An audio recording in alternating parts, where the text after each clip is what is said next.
with the North Central Regional Center for Rural Development. I'm your host for today's webinar on Introduction and Development of the Community Flow Measurement Instrument. And our speaker today is Randy Cantrell, who's with the Housing and Community Development Unit in the College of Ag and Life Sciences at the University of Florida. And I'll just turn it over to you, Randy. All right, Scott, thanks. I'll just go ahead and briefly do a little background on community flow, why the name community flow, and the actual measurement instrument we'll talk about as we go through the slides.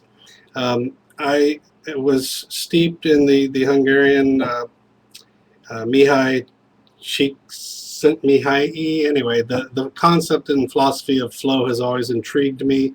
I work in housing and community development, so coming from industry back to academia, I knew that there was something going on. The engineers told me that they weren't able to get the types of efficiencies in the homes they were looking for, so I worked on a home flow model, and I took it right on out into the community, which is the other part of my appointment, community housing and community, and so I called it community flow. I'm trying to find out what are the items that cause homes and communities to flow in a more uniform manner. So today we'll talk about the community flow part of it. This is a study that went out to 383 responses from representative sample of the United States. I was able to use a smaller sample because I used the screeners of having to be respondents between the ages of 25 and 50, having to be currently paying on a mortgage at the time they answered the survey or owning their home, and having at least one minor in the home. So that's the background.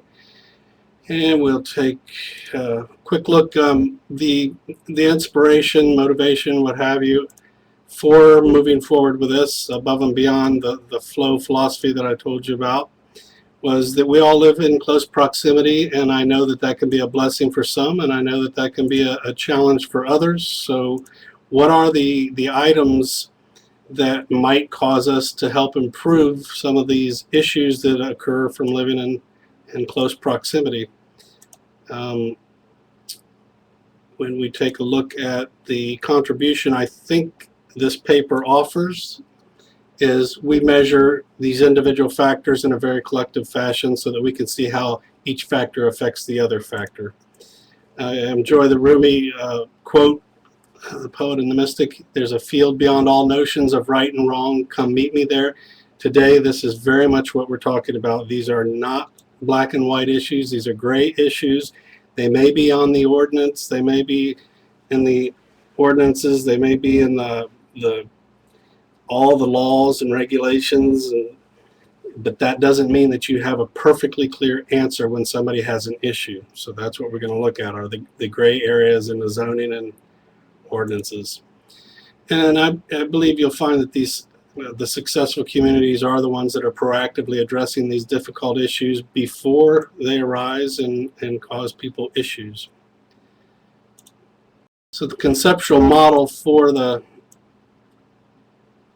community flow is, when you're looking at the variation, we have the variation of the officials, elected officials within a community, and then we have the variation of the actual citizens. No two people are going to be identical in their behaviors and practices.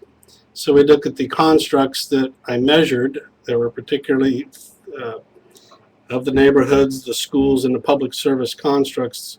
These three constructs each had 27 items or questions for a total of 81 items from the literature that were measured. Because I was using a web-based instrument, we tried to keep it within the 17 minutes, so that's basically what 81 questions comes out to. What we believe by optimizing or trying to get these mixed well together is the degree of community flow will increase, and you will have more financial time and savings, as well as stronger neighborhoods and communities in terms of theory. Quickly, I just want to make sure we all understand that today is the non-technical introduction to community flow. The statistical outcomes are going to be listed but not fully discussed, and that'll be referenced to the Journal of Community Development if you'd like to take a look at the statistical details, and I certainly would be more than willing to speak with you offline on any questions that you may have on that issue, but time constraints won't permit for that today.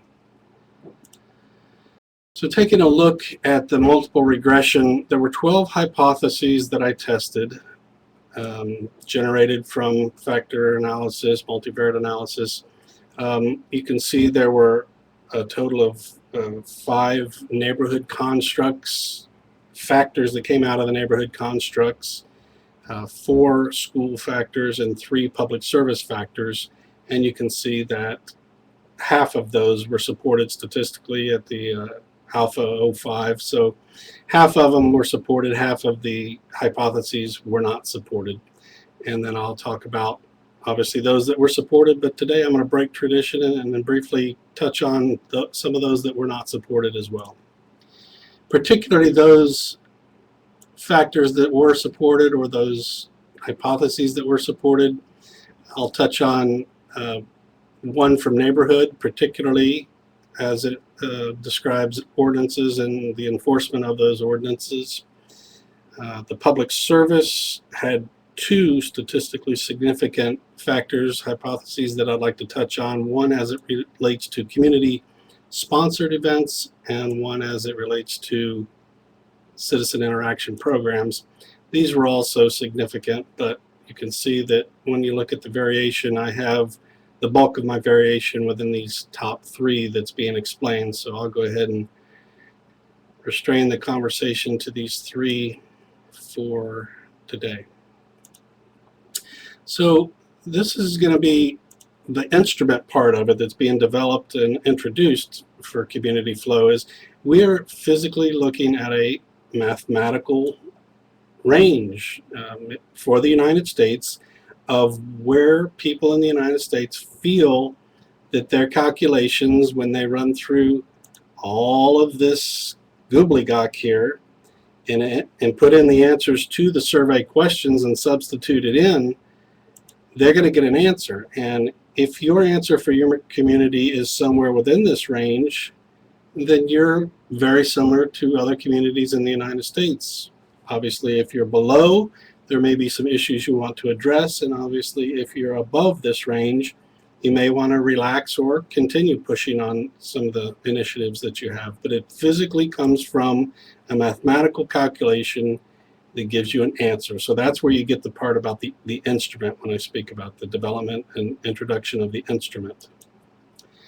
So when we talk about the items that comprise the statistically significant factors, I gave them names. I usually think it's easier to use names we recognize. So the first one, the neighborhood factor that was significant, I called peace of mind, and I'll explain to you why I came up with that. We're talking about ordinances, things that are on the books, particularly the one that rose quickly was residential neighborhood ordinances. And it's not just that there's a noise ordinance, but it has an enforcement. So to have it on the books, but not to have an enforcement attached to it has an issue. For instance, there are some communities that will have a 7 p.m. noise ordinance, then it'll go to a 9 p.m. noise ordinance and an 11 p.m.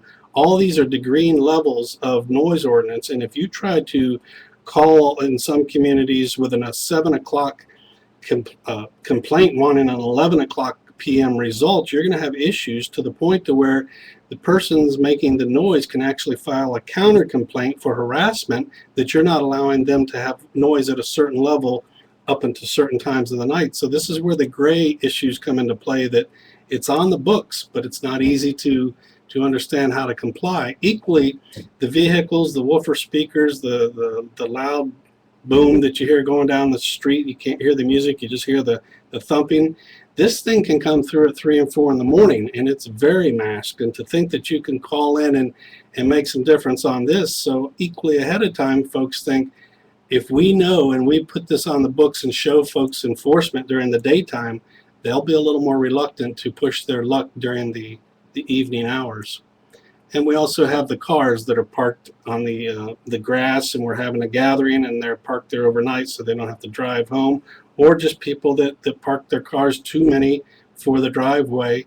you have issues with safety when grass starts growing up, especially in Florida with snakes and rodents and what have you. So folks like to see some enforcement of how many cars you can actually park on the lot.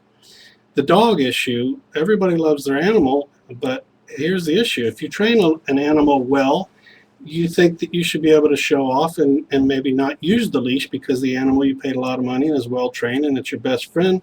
But there are folks who won't come out of their house because that animal is not leashed. So we have this issue of it's my dog, it's under control, and we have this issue of I'm afraid of that dog and I don't care how well it's trained. A gray issue. Where do you stand on that thing? Equally, when you have your dog out there and you're carrying your plastic bag, does that policing of that waste from that dog truly constitute a clean enough area for me to have my child out there with the residue that's left after you police the area? God forbid you're not just carrying the bag and you actually are policing the area. Or do we actually have to have dog parks where we can have this thing very clear? No kids playing in the dog park, no issues with how much you can actually clean up. We take a look at the security issues. Folks feel strongly that the cameras save a lot of people from confusion if they're posted and you can see things ahead of time. But if you get picked up on that camera, and you're immediately going to feel like your privacy is being intruded upon. So we have this issue, camera or no camera. You can't have a gray issue. You either have the camera or you don't have it. But if you have it, anybody and everybody is capable of being picked up on that camera. Equally, the neighborhood crime watch areas, we're just going through this painful Sanford, Florida issue with Trayvon Martin. They want to be safe in their neighborhoods, but yet at the same time, you have to do your best to guard against any sort of overexuberance that cuts into the police and authorities' roles. So issues again, to what role, to what degree can you have your neighborhood crime watch that will help to improve your community? Some people don't believe that any of this belongs in communities, but they were the minority of this U.S. representative study. We look at the public services construct and the various factors that rose to the top for public services, and we find that locally sponsored events, folks want to be out there in their community, meeting people and feeling like they're part of the community, and they want that to be something that is sponsored through whether it's paid for or not is not the issue, but sponsored by the public officials promoting it. The websites absolutely are critical for communities, and it can't just be a website that is uploaded and sits there. It has to be a almost up-to-date real-time website for people to feel like they're part of their community and they don't find out later on they missed the Christmas tree lighting because they don't have a subscription to the newspaper. The maintained community service center, it cannot just be a building that has the teenagers sitting outside smoking. It has to be a building, and it has to be a maintained building. They go hand in hand. The arts and performances, not strictly limited to driving an hour into the capital or into the larger metropolitan areas, but also a facsimile of some sort of a cultural hub for your local neighborhood or community, as well as a gathering area, an outside theater, bands, music, where people can come together and meet one another where they may not normally be able to meet one another. And then the citizen interaction programs for the public services factor, the items, the youth growth items, not just youth programs, but specific types of youth programs where they can, maybe if they're not the traditional athlete or gymnast, they can come and they can do programs that teach them about acting and finding out a little bit more about their inhibitions and who they may really be. And then of course you have the sports programs that are always going to be popular for the youth.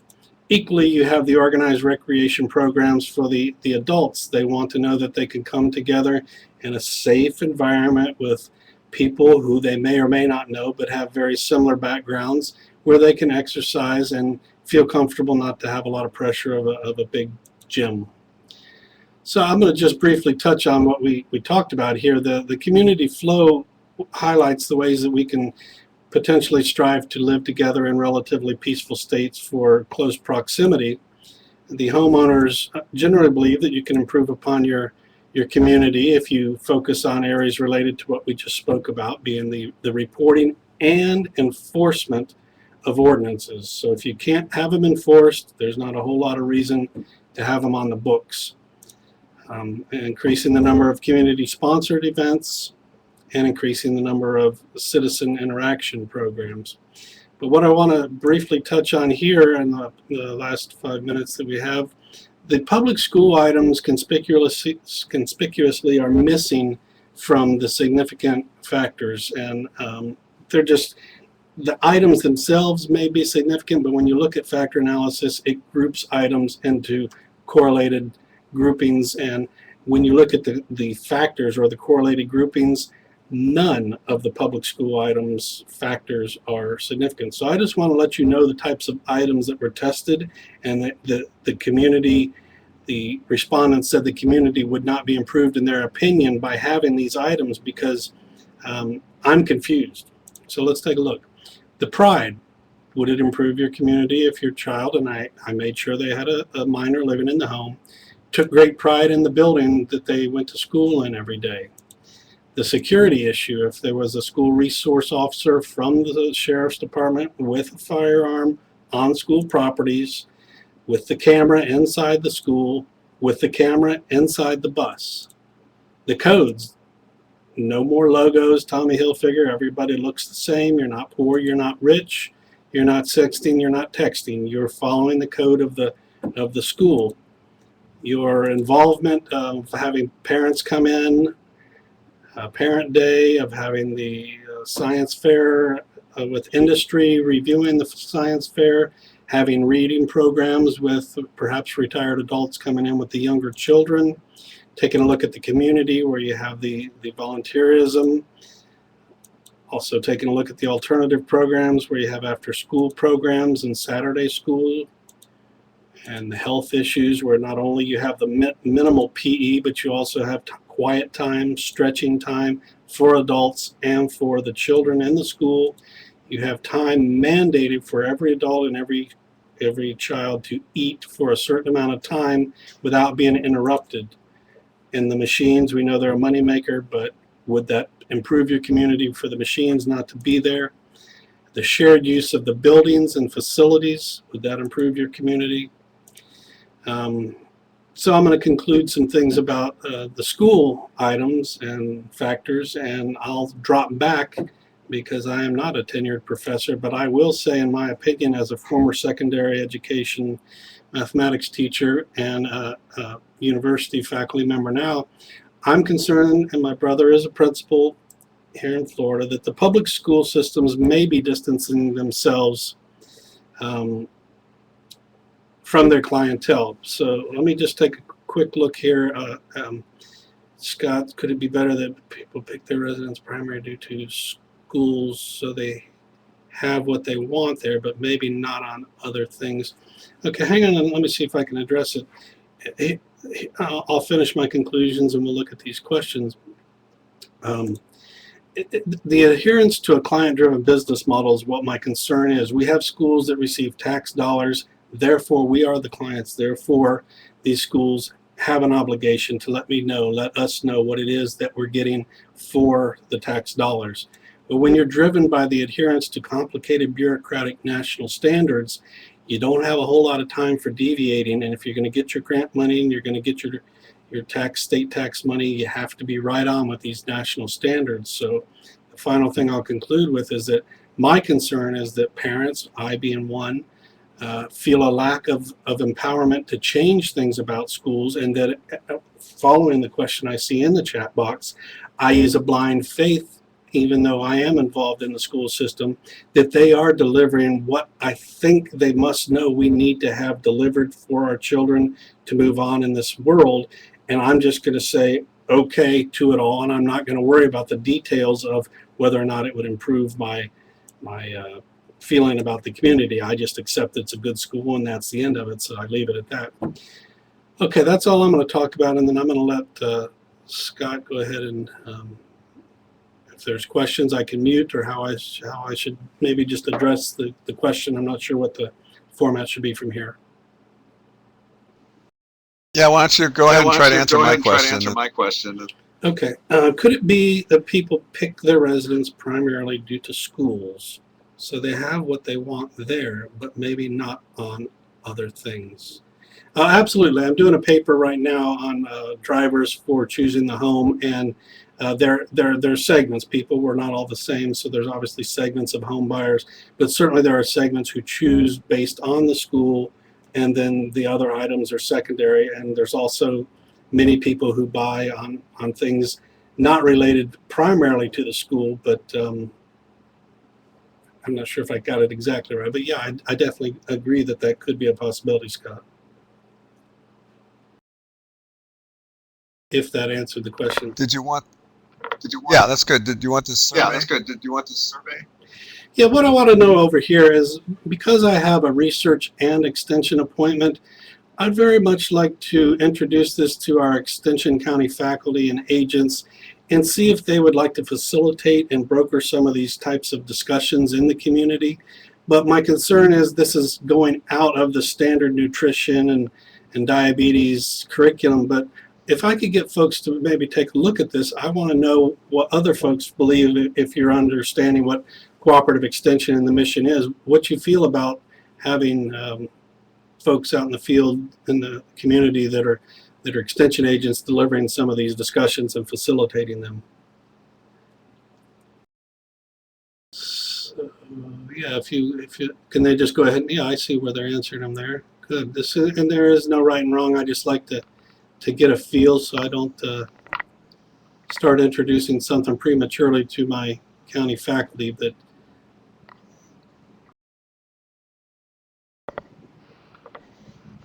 good, good. Yeah, this is quite helpful.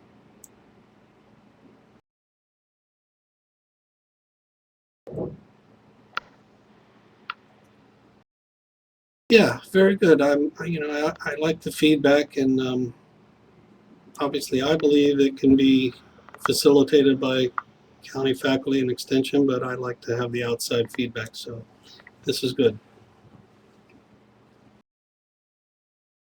I think it's a very unique take on the question. Yeah, I was driven. I know there are issues that we can work out. Now I have to communicate to my county faculty that I work with on my team that this isn't something out of their domain to go into their community and say, let's have a discussion. And I'm talking about with elected officials, school officials, and your next door neighbor. And let's see where we stand on these things before people have to go into the court of law. That's too late. I have another one down here, Nancy. Could you describe the demographics from the study group?